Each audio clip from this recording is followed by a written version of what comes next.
Bueno, buenas tardes, ¿cómo les va? Eh, Seguimos con las clases teóricas de sociedades antiguas. Ahora toca desarrollar algunos aspectos clave de lo que es la revolución urbana y el origen del Estado en Próximo Oriente. Va a haber dos áreas geográficas fundamentales en las cuales vamos a tener primeros ejemplos de ciudades o de estados. Uno va a ser la Baja Mesopotamia, con el sitio testigo de la ciudad de Uruk, en lo que es el territorio al sur del actual Irak. Y por otro lado la zona del Alto Egipto, en la zona centro-sur del actual país. En este caso concreto vamos a ver lo que tiene que ver con el tema de Uruk en Mesopotamia. Como les decía, digamos, el surgimiento del Estado van a tener que prestar atención a que está relacionado con el surgimiento de la ciudad. Ya antes había habido, durante la época de la fase final del Neolítico, algunos ejemplos que habían sido caracterizados por algunos arqueólogos como ciudades, y habíamos dicho que estaba el caso de Satal Uyuk en la zona de Turquía o el caso de Jericó en Palestina. Sin embargo, habíamos dicho que estos eran más bien sitios que podían ser considerados como aldeas grandes, pero no como ciudades, porque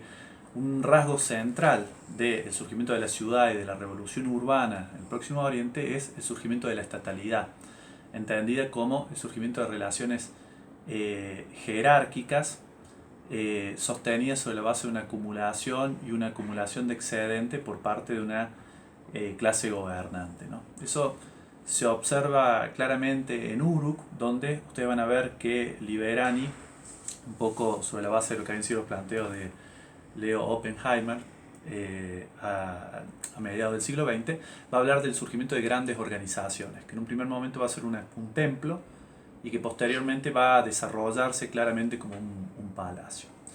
Las fuentes que tenemos para ese periodo y para entender el surgimiento de la ciudad-estado entendida como forma estatal, como parte de la revolución urbana, son en un primer momento fundamentalmente arqueológicas, ¿no? Y tienen que ver con la interpretación que los arqueólogos han hecho de ese fenómeno. Por ejemplo, el surgimiento de una arquitectura monumental, es decir, los primeros grandes templos que requerían de recursos, de una entidad capaz de movilizarlos, de movilizar mano de obra y de destinar riqueza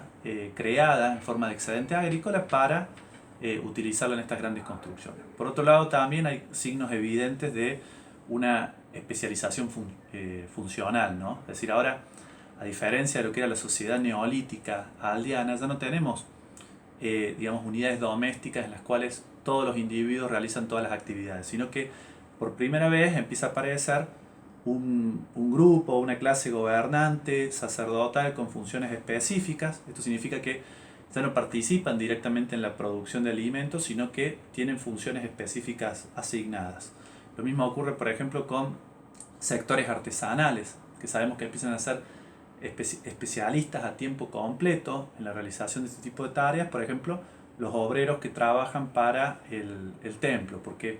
uno de los rastros que los arqueólogos han encontrado es cerca del templo en Uruk, miles de vasijas o cuencos que se utilizaban para distribuir raciones de alimentos entre los trabajadores, ¿no? Entonces tenemos todo un amplio sector de la población que ya no va a estar trabajando directamente en producir alimentos, o sea, ya no van a ser todas las sociedades campesinos, artesanos, etcétera, indistintamente, sino que ahora va a haber una diferenciación funcional. Y junto con eso, el surgimiento de jerarquías sociales, es decir, va a haber actividades que van a implicar un mayor ingreso económico y una mayor cuota de poder, trabajar para el palacio, trabajar para el templo, y por otro lado, una población que va a habitar generalmente en las aldeas, en los alrededores de las ciudades, que va a estar subordinada a esa estructura política y económica que va a ser el Estado en su primer momento, ¿no? Recién vamos a tener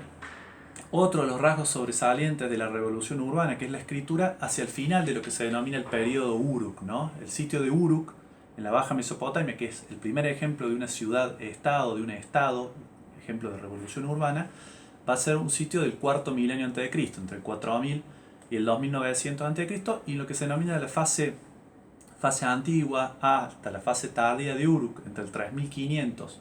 y el 2900 a.C., vamos a tener en efecto la ciudad-estado, y sobre el final de esa fase recién va a aparecer la escritura. Pero cuando aparezca la escritura, todavía no van a ser textos que nos permitan a nosotros entender la estructura política, económica y social, sino que van a ser textos de tipo administrativo. Es decir, la escritura surge en ese primer momento como un elemento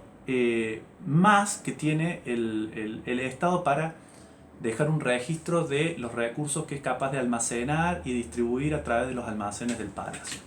En la próxima síntesis, ahora que les voy a subir en breve, vamos a hablar del caso de Egipto y vamos a tratar de contraponer algunos de los aspectos que hacen a lo que pasa en Mesopotamia y lo que hace en Egipto. Desde luego, me mandan mails, dudas, sugerencias,